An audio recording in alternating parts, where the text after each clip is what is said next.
ಈಗ ಸರ್ಕಮ್ಟೆನ್ಷಿಯಲ್ ಎವಿಡೆನ್ಸಲ್ಲಿ ಇಂಥ ಕೇಸುಗಳಲ್ಲಿ ಪ್ರಧಾನ ಪಾತ್ರ ವಹಿಸೋದು ಕೂದಲು ಸರ್. ಕೂದಲಿಂದ DNA ಸಹ ನಮಗೆ ಸಿಗುತ್ತೆ ಅನ್ನೋದು ಎಲ್ಲ ಕಡೆ ನೋಡಿದ್ದೀವಿ. ಈಗ ಆ ಮಾರ್ಕ್ಸ್ ಬಗ್ಗೆ ಮಾತ್ರ ಮಾತಾಡ್ತಿದ್ದೀರಾ, ಅದಲ್ಲದೆ ಸರ್ಕಮ್ಟೆನ್ಷಿಯಲ್ ಎವಿಡೆನ್ಸ್, ಈಗ ಬಟ್ಟೆಗಳಿರುತ್ತೆ, ಬಟ್ಟೆಯಲ್ಲಿ ಸಾಕಷ್ಟು ಎವಿಡೆನ್ಸ್ಗಳು ಸಿಗುತ್ತೆ. ಈ ಕೂದಲು ಆ ಥರದ್ದು ನಿಮ್ಗೆ ಯಾವುದು ಸಿಗ್ಲಿಲ್ವಾ ಸರ್? ಯಾವುದರಲ್ಲಿ?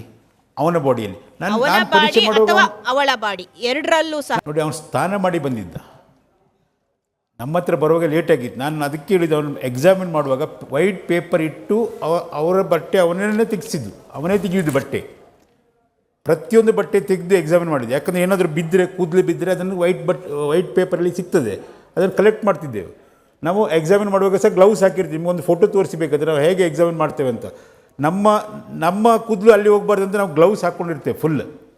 ಬಟ್ ಅಲ್ಲಿ ಏನಾಗಿದೆ, ಅವನು ಬಟ್ಟೆ ತೆಗೆಯುವಾಗ, ಬಟ್ಟೆ ಪುನಃ ಹಾಕುವಾಗ ಯಾವುದೇ ಒಂದು ಟ್ರೇಸ್ ಎವಿಡೆನ್ಸ್ ನಮಗೆ ಸಿಕ್ಕಿಲ್ಲ ಅವನ ಬಟ್ಟೆಯಲ್ಲಿ. ಯಾಕಂದರೆ ಅವನು ಹೇಳಿದರೆ ನಾನು ಸ್ನಾನ ಮಾಡಿದ್ದೆ ಅಂತ.